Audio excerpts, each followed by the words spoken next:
இந்த ஒரு நிமிட சிலுவை பாதையில் இயேசுவோடு இணைவோமா? நம் பாவங்களுக்காக இயேசு தீர்ப்பிடப்பட்டார். இயேசுவின் தோளில் பாரமான சிலுவை சுமத்தப்பட்டது. வழியில் முதன்முறை தரையில் விழுகிறார். தன் தாயின் சந்திப்பில் ஆறுதல் பெறுகிறார். இயேசு சிலுவை சுமக்க சீமோன் உதவி செய்கிறார். இயேசுவின் முகத்தை வெரோனிக்கா என்ற பெண் துடைக்கிறாள்.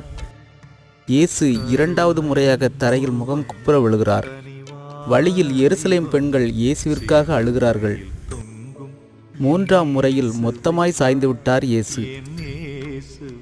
இயேசுவின் ஆடைகளை அவிழ்க்கிறார்கள். 3 ஆணிகளால் இயேசுவை சிலுவையில் அறைகிறார்கள்.